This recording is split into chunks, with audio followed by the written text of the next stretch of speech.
Hai teman-teman muda saya, baik laki-laki maupun perempuan. Namun karena saya lihat analisis atau insight saya di channel ini itu kebanyakan perempuan.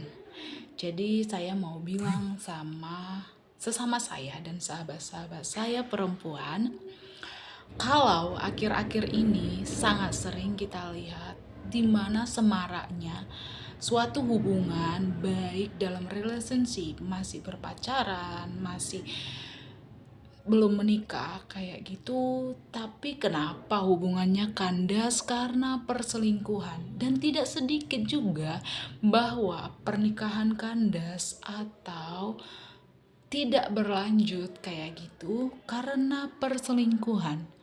Kenapa bisa begitu sih? Apa sih yang menyebabkan perselingkuhan itu ada? Terus kenapa terjadi perselingkuhan di dalam suatu hubungan padahal sudah menikah? Kayak gitu. Satu, jangan salah. Karena dari kitab suci kita juga bisa belajar bahwa ada sosok-sosok yang pernah jatuh dalam dosa perselingkuhan atau dibilang dosa perzinahan maupun percabulan. Tapi kita bisa belajar dari beberapa tokoh ini.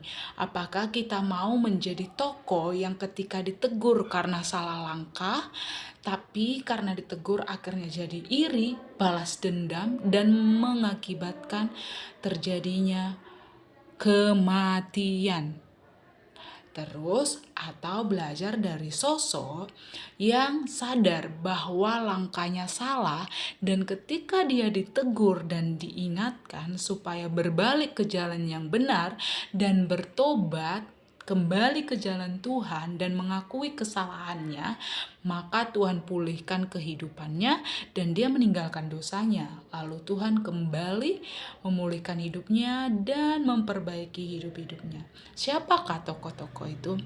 Ya, kita bisa belajar dari Herodes dan Herodias, di mana Herodias pada saat Yohanes Pembaptis mengingatkan dan menegur bahwa mereka salah langkah karena terjadinya perselingkuhan atau dibilang pelakor atau perebut bini orang gitu.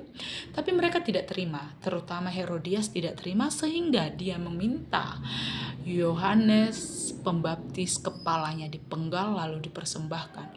Namun ada satu sosok yang kita perlu pelajari, yaitu karena ini hanya bisa 3 menit, kita lanjut di